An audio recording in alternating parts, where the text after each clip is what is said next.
What if crossing your living room meant stepping into another country? What if your neighbor used a different currency, spoke another language, and followed different laws, simply because of a line someone else drew? Today on Map Mind, we explore 5 places where the border isn't just on a map.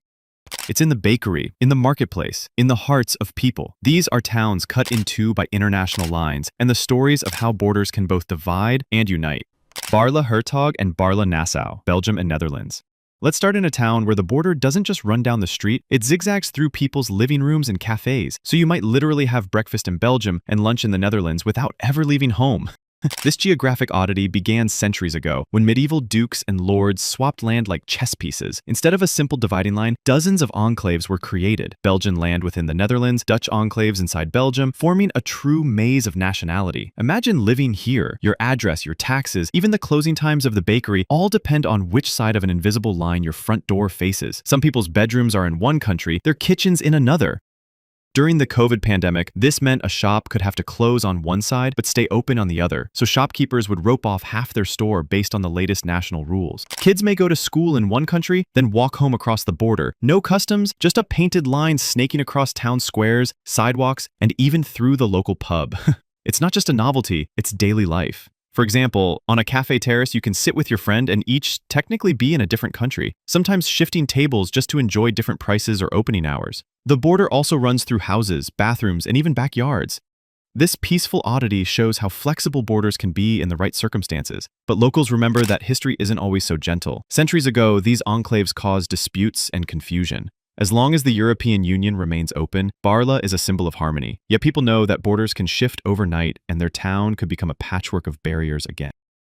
2. Nogales, Arizona, USA, and Sonora, Mexico. Now, let's visit Nogales, a city that used to be one, but now is divided by a steel wall so tall that neighbors can only wave to relatives on the other side. Originally, Nogales was a single community, with families, shops, and festivals flowing across a line that existed only on paper. Over time, as concerns about migration and security grew, fences were built, and then replaced by towering steel barriers, splitting streets and families. What's daily life like here? On the Arizona side, the atmosphere is quieter, with wide roads and a more suburban feel. On the Sonora side, the streets are lively, full of vendors, music, and a constant bustle. Some families live just meters apart, but border waits can be hours, and some haven't seen each other in years due to stricter crossing rules.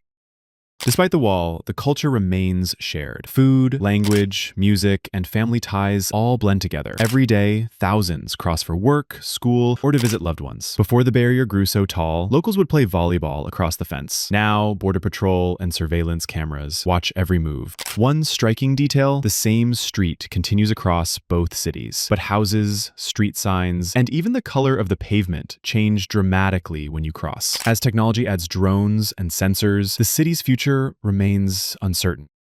Will the wall get higher, or will people find ways to reconnect? Some in Nogales dream of a future where families reunite without checkpoints, while others fear the wall will only get taller. 3. Nicosia, Lefkosia, Cyprus. Now let's travel to Nicosia, the last divided capital in Europe, where a UN buffer zone slices through the city, freezing buildings and neighborhoods in time. After violent clashes in the 1960s and a Turkish invasion in 1974, Cyprus was split in two. Greek Cypriots control the south, Turkish Cypriots the north, and the Green Line runs right through the heart of the capital. Streets, homes, and even families were cut in half by concrete, sandbags, and barbed wire. For decades, some neighborhoods were abandoned, furniture left behind, businesses shuttered. The city's center became a buffer zone, watched by UN peacekeepers, and entire blocks became silent ghost towns. Today, the city is waking up. Checkpoints allow people to cross, though they still need passports, even for locals who were born here. Greek and Turkish are spoken on their respective sides, and crossing the Green Line feels like visiting a new country just a few blocks away. Recently, life has crept back into the buffer zone. Cafes, art spaces, and festivals bring both sides together. On Lidra Street, people queue to cross on foot, shopping, sharing coffee, or joining protests for reunification. There are poignant reminders of the city's divided past, buildings left untouched since the 70s, and barbed wire marking the border. But hope is growing, especially among young people, who increasingly see themselves as Cypriot rather than only Greek or Turkish. The question remains, will the city be whole again in our lifetime, or will the Green Line remain an ever-present reminder of the city's fractured history? 4. Leticia, Colombia, Tabatinga, Brazil, Santa Rosa, Peru. Next, let's journey deep into the Amazon, where 3 towns, Leticia, Tabatinga, and Santa Rosa, blend so closely you can step between Colombia, Brazil, and Peru in minutes, surprised with no wall or fence in sight. Long before borders, people traveled these rivers, traded goods, and shared stories. When treaties eventually split the region, the towns kept growing together, reflective, linked by the river and the rainforest rather than lines on a map. Today, the tri-border region is a lively mix of cultures and languages. You might hear Spanish, Portuguese, or a local indigenous language in the same market. Residents use pesos, reais, and soles, and holidays are celebrated with a blend of traditions. Life here is flexible. Kids may attend school in one country, shop in another, and go home to the third. There are informal checkpoints, but for many, crossing is a part of daily life. During festivals or emergencies, boundaries blur even further. River smuggling and piracy are challenges, but so are cross-border friendships and community ties.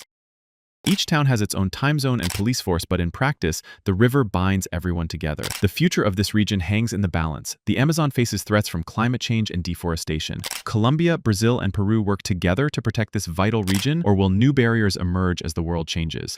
In the Amazon, the border is less about division and more about finding ways to share a precious, changing world. 5. Goma, DRC, and Gisenyi, Rwanda.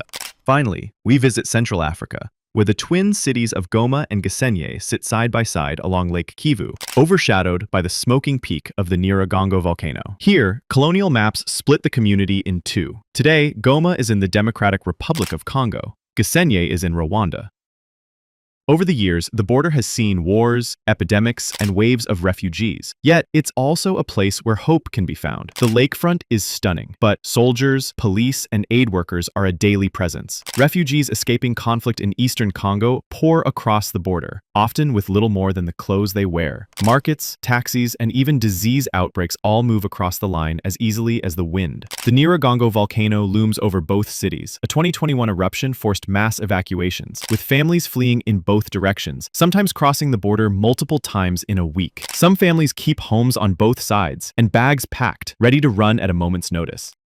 Despite hardship, Goma and Gisenyi are cities of resilience. Markets spring back after disaster, and communities on both sides reach across the border for trade and support. The fate of these towns depends on the future of peace and cooperation in the region. If stability and prosperity take hold, the border could become a gateway for hope rather than fear. Honorable mention, Panmunjom, the village at the edge of war and peace. If there's a place where a border is more than a line, where it's a stage for history, hope, and heartbreak, it's Panmunjom, in Korea's demilitarized zone. Once a quiet farming village, Panmunjom was thrust into the world's spotlight at the end of the Korean War. Here, armistice talks were held in blue UN buildings that now sit directly across the border, watched by soldiers from both north and south. The border isn't a wall or a river, it's a slab of concrete, just a few centimeters high, slicing the compound in half. Every day, guards stand face to face, sometimes only steps apart, sometimes mirroring each other's movements in a tense, silent ballet.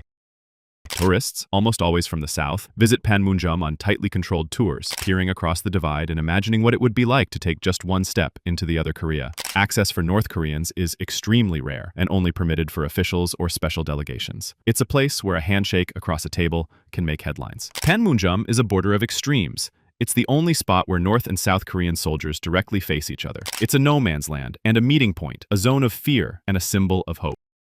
An enduring symbol of the past, the Bridge of No Return nearby was once used for prisoner exchanges, and the entire area is surrounded by minefields and propaganda speakers. What does the future hold for Panmunjom?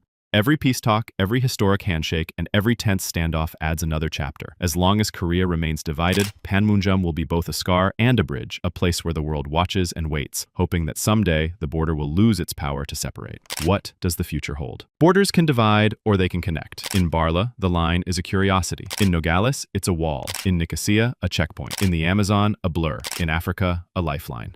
But in every split town, people find ways to share, adapt, and hope, reminding us that borders may shape our maps, but human stories shape our world. Where should we explore next? Let us know in the comments, and don't forget to subscribe for more untold geography.